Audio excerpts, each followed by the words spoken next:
festival.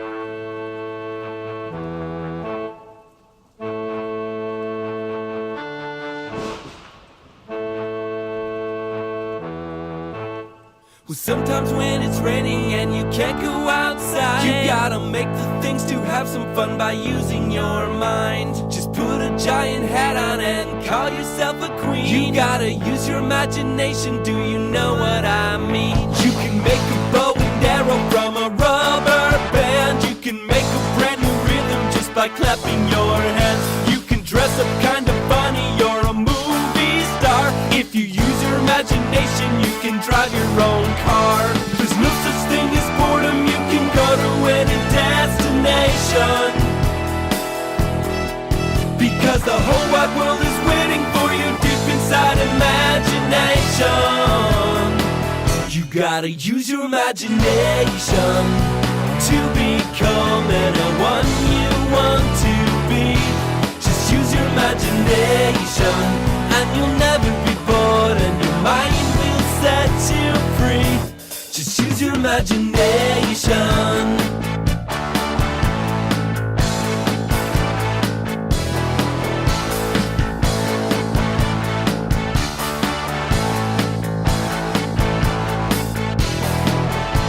A blanket and a table can become a house. If you make believe and have some fun, your dog becomes a mouse. The stairs to the basement are a mountain peak, or maybe you're the first explorer on a ship on the sea. There's no such thing as boredom, you can go to any destination, because the whole wide world is waiting for you deep inside imagination. You gotta use your imagination to become anyone you want to be. Just use your imagination and you'll never be bored, and your mind will set you free.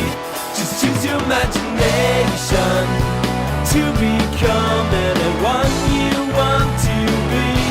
Just use your imagination and you'll never be bored, and your mind will set you free. Just use your imagination.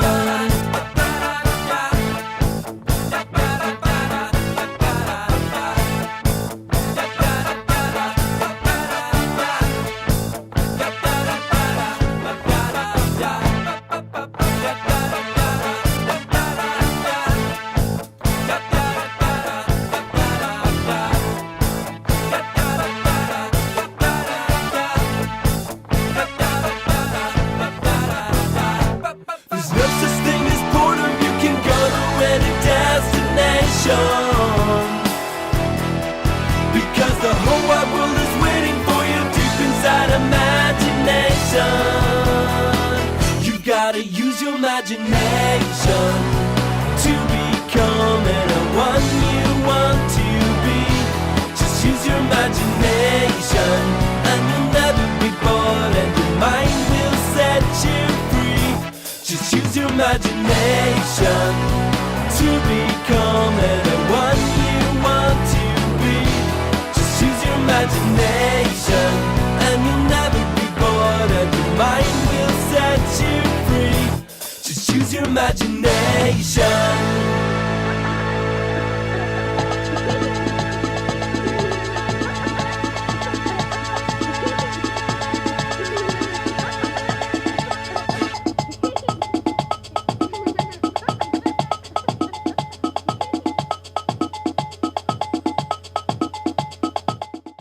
People at the light.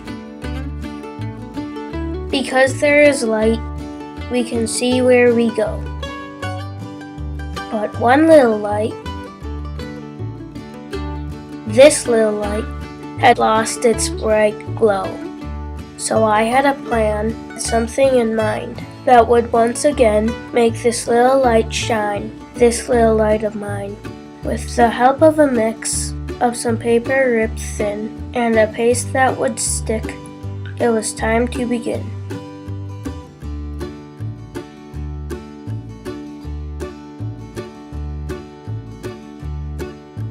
Wrapping on layers of paper and paste was a way to prepare and to build up the base.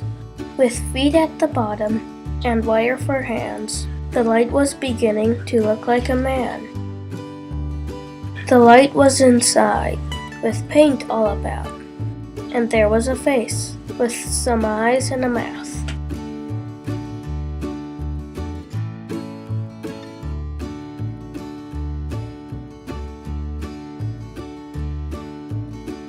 With soft yarn for hair and some fabric to wear, braided sash formed a belt, and two wings took to air.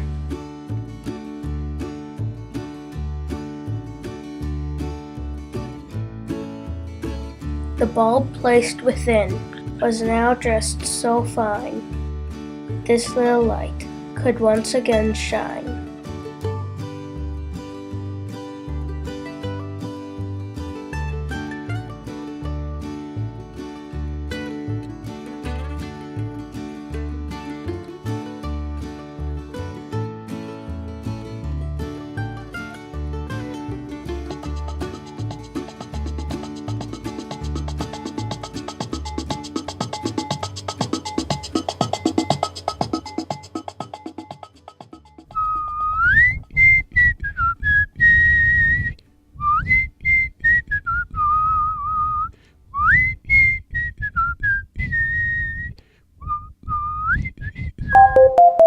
The fish who live near you probably spend a lot of their time in a very wet place.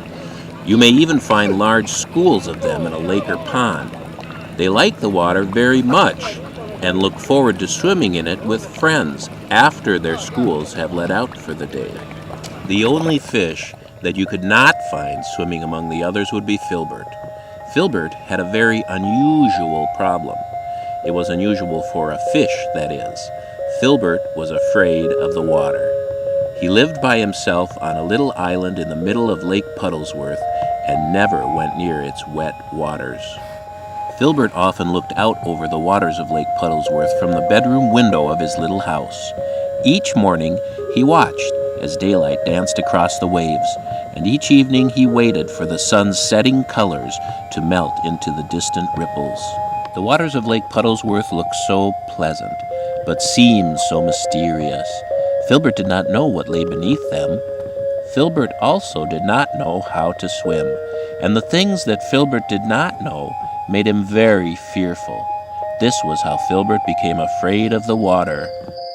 On some nights, after the sun had melted into the distant ripples of Lake Puddlesworth, Filbert would lay in his bed, dreaming about his fears and fearing his dreams. He often dreamed he was learning to swim so that he could see things beyond his little island home. Poor Filbert. He would splash about wildly in his dreams as water went up his nose and into his eyes and mouth. He would wake up in the middle of these dreams and waddle out quickly to dry himself on a towel. Filbert soon became afraid to go to bed without a bathing suit and towel. One day, as Filbert sat looking out his bedroom window at Lake Puddlesworth, he saw something unusual. It seemed unusual to Filbert, that is. A fish, much like Filbert, had jumped out of the water. As the other fish splashed back into the water, Filbert remembered how he had splashed about in his dreams and how water went up his nose and into his eyes and mouth. So he grabbed a towel and waddled down to the beach to dry off the poor fish. When the other fish did not come out of the water, Filbert waddled back quickly to his little house for his bathing suit, face mask, snorkel, and flippers. And before he could think about what he was doing, Filbert had jumped into the water to save the other fish. It was not until after he had jumped into the water that Filbert remembered he was afraid of the water. Filbert began to splash about wildly as if he was in a bad dream. Suddenly, he had a funny feeling. A bubbly giggle tickled his belly, and he looked down to see the other fish that he had jumped into the water to save. The other fish smiled and said to Filbert, "Don't be afraid.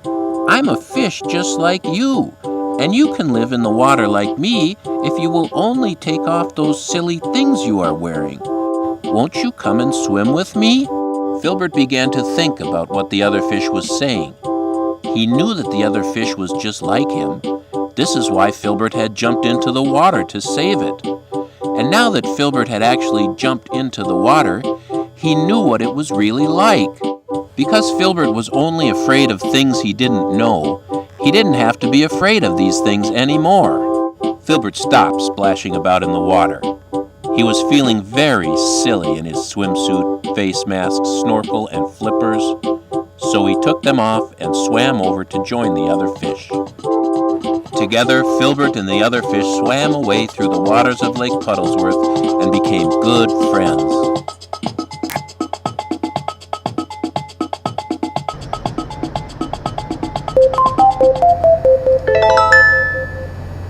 Welcome to another white and wonderful winter morning. The world is awaking to a beautiful work of art today, because the tree branches and bushes have all been frosted with sparkling crystals of ice. Yes, Jack Frost has been hard at work through the early morning hours painting every branch. Excuse me, but there is no one by the name of Jack Frost who paints all the tree branches. Well, who does it then? Frost is a natural phenomenon that occurs when water vapor in the air condenses into solid ice crystals on cold surfaces. It's similar to the formation of dew, with the difference that the temperature of the object on which the frost forms is well below freezing. But it's such a beautiful white paint job. The ice crystals are actually clear, but appear white, because they scatter light in different directions. Multiple layers of these interlocking ice crystals may even be mistaken for snow, not paint. So, you're saying it's not Jack Frost? I tell you, this is hoarfrost, a frost that occurs when water vapor such as fog touches a very cold surface and freezes on it instantly. It typically happens in areas along rivers, when the air gets very cold and fog or mist rising from the water freezes on the trees. It's called hoarfrost because it creates the illusion of the white hair of an elderly person. The word hoar comes from a Proto-Germanic term for venerable or old, and is still used in the German language as the title of respect. Her. Then who is that over there painting that tree? Probably a person confused by your story. Excuse me, good sir. Who are you and what are you doing?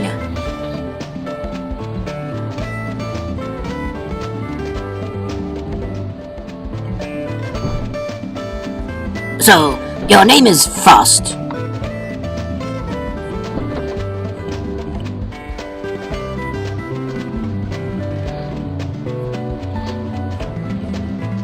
And you're painting the trees?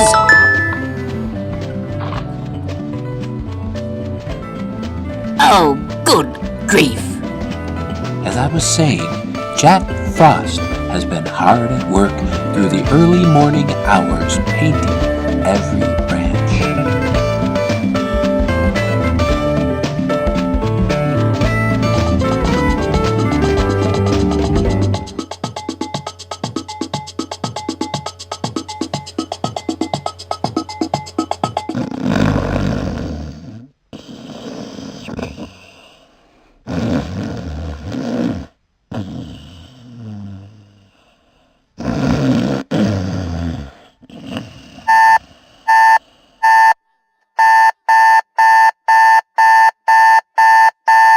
Wake up! You'll be late for school! I don't want to go to school. Hurry up! Hurry! Okay. Don't forget your backpack.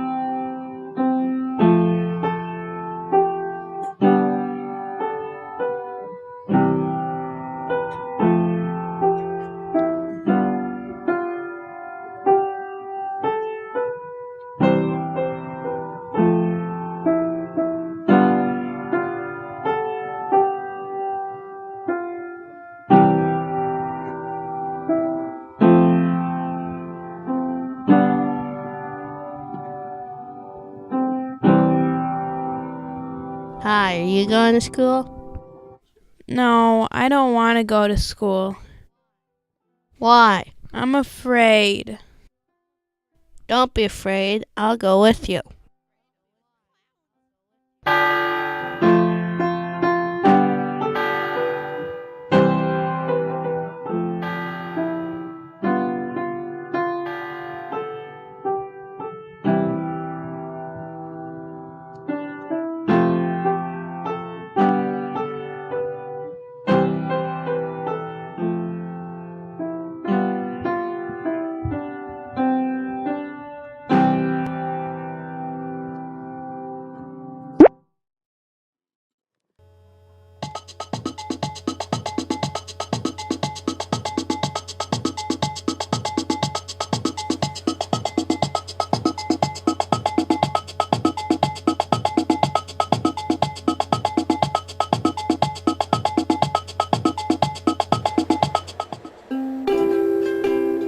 Sunlight shines upon the land, and so we take a brush in hand. With ink so black and bold, we will add a line or two until we have a hold upon the hill. Strong and sturdy from the base, creeping, crawling place to place, it takes the earth in firm embrace, and yet within there is a trace of a quiet, sheltered space.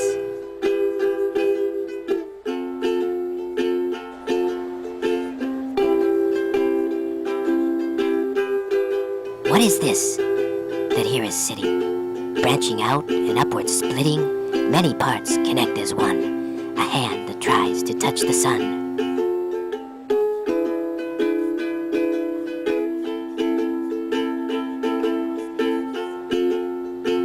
Creased with many lines of age, dried and cracked from windstorm's rage, it stands so strong, though old and wrinkled, young again, with spring's rain sprinkles.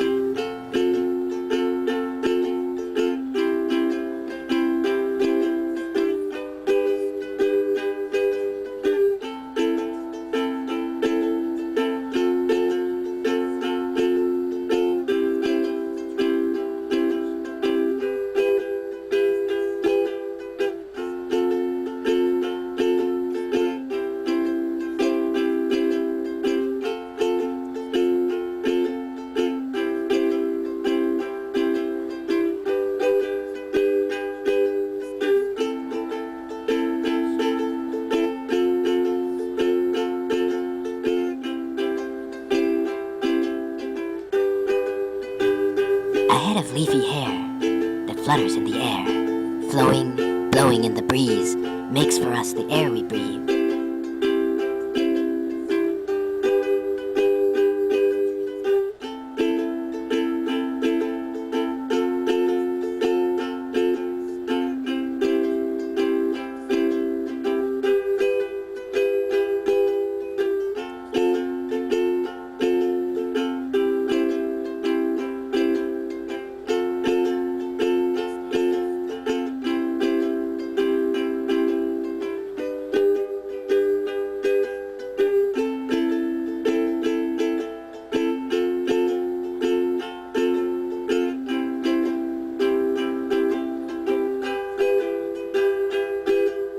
Now I think that maybe you can see the thing we've drawn. It is a tree.